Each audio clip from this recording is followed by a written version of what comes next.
Olá, tudo bem com vocês? Eu sou Fábio Galego, diretor comercial da Mosley's, aqui no Brasil. Eu tenho a honra e o prazer de convidar a doutora Liliana Mendes, que é patologista de Brasília, responsável pela residência médica de hepatologia no Hospital de Base de Brasília.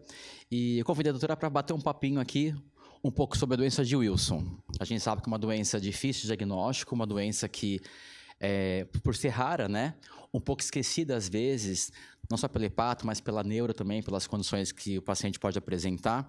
Doutora, para começar, eu queria entender assim, o que te mais chama a atenção num paciente quando chega no seu consultório ou no ambulatório? Quais os sinais assim, que você tem uma suspeição maior que ele pode ser um paciente de doença de Wilson? Boa tarde, né? Ou boa noite, não sabemos assim. Não, corta, gente, ficou feio.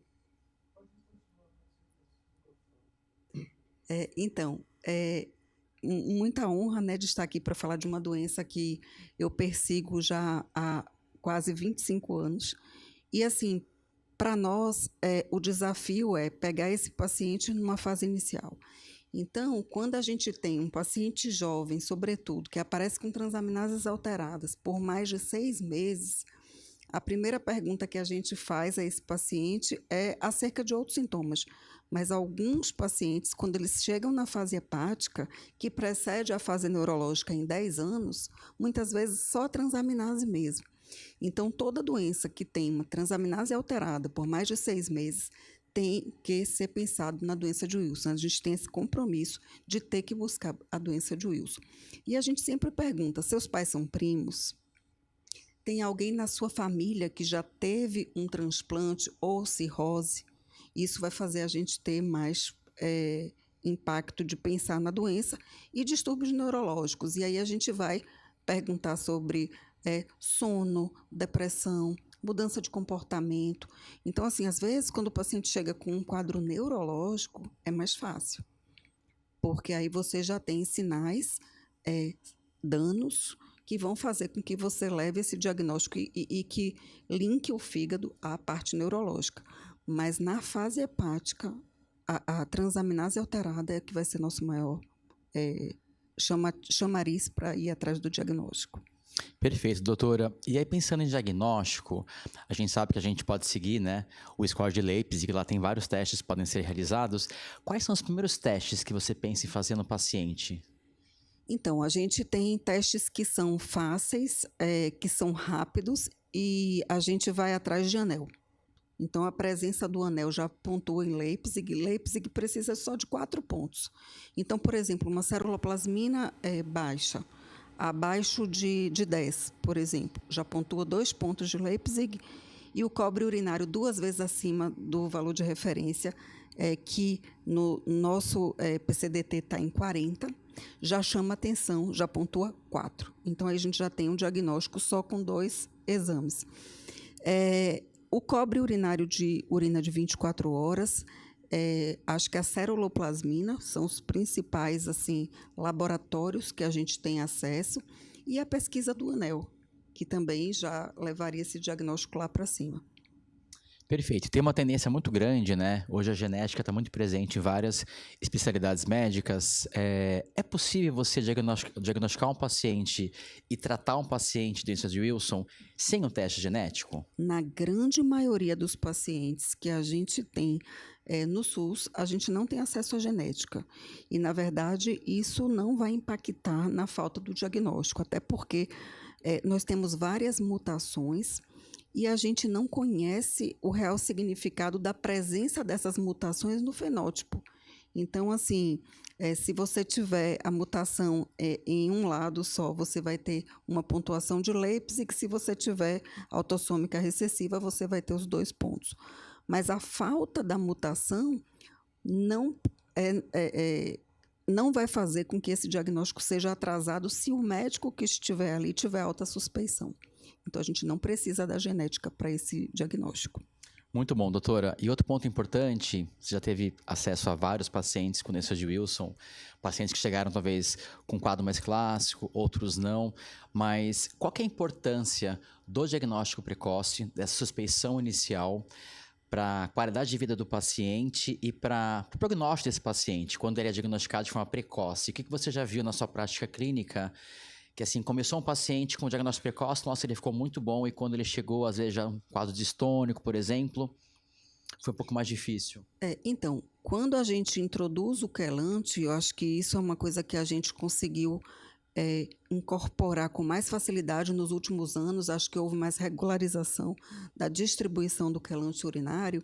A gente sabe que o quê? Um paciente que chega na fase hepática, a gente começa o quelante em 2 a 6 meses, mais de 90% deles vão melhorar, tanto laboratorialmente quanto a própria função hepática.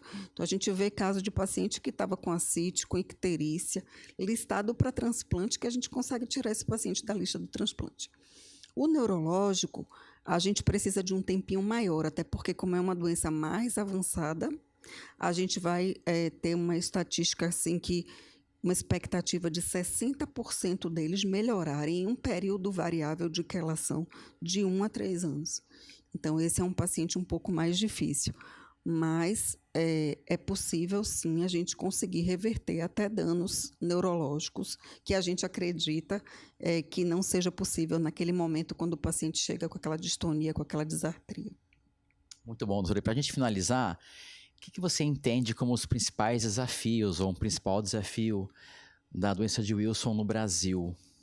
Uma coisa, Fábio, eu agradeço muito a você de se preocupar com a educação médica continuada, porque uma coisa nessa doença é levar esses aspectos da clínica, do diagnóstico, para o médico, porque quando a gente tem esse paciente e a gente tem um médico que suspeita da doença, a doença é achada. E a gente consegue intervir de forma favorável e a gente consegue fazer a diferença na vida desse paciente. Então, eu acho que a educação médica é a principal situação. Acesso também, por exemplo, a cobre urinário em urina de 24 horas. Alguns lugares do Brasil, acho que isso é um pouco mais difícil de conseguir esse acesso. A ceruloplasmina, alguns hospitais do SUS também não têm, mas é um teste que é relativamente acessível de custo e que os pacientes, mesmo quando não têm acesso no hospital público, eles têm como ter esse resultado. Em relação à informação, eu acho que é a principal dificuldade, e garantir a distribuição regular do medicamento. Nós tivemos um problema muito sério, assim, sei lá, uns 5 anos atrás, 4 anos atrás, até 3, talvez, de pacientes que tinham que interromper o uso da medicação porque simplesmente ela desapareceu de algumas cidades, né? E a gente teve muito paciente que a gente ficava pedindo ajuda a outros estados, a ONGs, juntando pacientes para construir linhas de comunicação, para que a gente pudesse quelar minimamente possível alguns deles. E outro desafio também é você acessar as famílias, porque eu acho que isso é uma coisa que a gente tem que se comprometer, de ir atrás dessas famílias, porque às vezes aquele caso índice você vai conseguir salvar ali 6, 10 pessoas, porque você vai intervir mais precocemente antes de ter o dano. Então, acho que é isso, ir atrás das famílias, informação, alta suspeição e acesso ao medicamento. Até antes de encerrar, eu lembrei agora de um caso que você tinha me comentado, acho que ano passado, de uma família de 7 irmãos. São 6 vivos hoje. E acho que uma paciente, um dos irmãos morreu de hepatite fulminante. E a outra de cirrose. De cirrose. E acho que uma das irmãs viu que a outra estava ictérica e falou, olha, você tem que procurar um médico, né? E foi assim que esse paciente chegou para a doutora. Na verdade, a gente conheceu essa família dos 6 vivos depois que perdemos 2. E esses 6 vivos estão conosco, e a gente conseguiu fazer a quelação, está conseguindo quelar, e a gente está conseguindo fazer o acompanhamento, né? E já chamamos também as famílias deles, né, para seguir. Mas, infelizmente, a primeira morreu de hepatite fulminante e a outra de cirrose.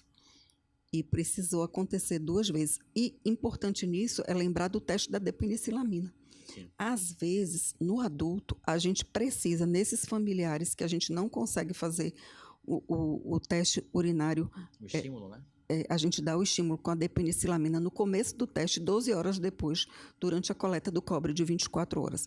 A diferença é que o ponto de corte aí não vai ser 40, como é no cobre normal, né? Acima de 40 é o limite, né? Nesse caso, quando a gente usa o estímulo da depenicilamina, a gente vai querer que esse aumento de cobre urinário se dê 5 vezes mais do que o ponto de corte. Então, muda o ponto de corte, é um teste validado em criança, mas às vezes a gente usa no adulto familiar desses pacientes que tiveram casos índices identificados e que a gente não conseguiu dar o diagnóstico porque não conseguiu contar os 4 pontos de Leipzig e por dificuldade de acesso de alguma outra investigação do laboratório. Perfeito, doutora. Eu quero agradecer a sua participação. Para mim é um prazer sempre conversar contigo, né? Você foi uma das primeiras médicas que nos apoiou e que entendeu que a gente realmente veio para o Brasil para trazer uma nova tecnologia para os pacientes, né, da doença de Wilson.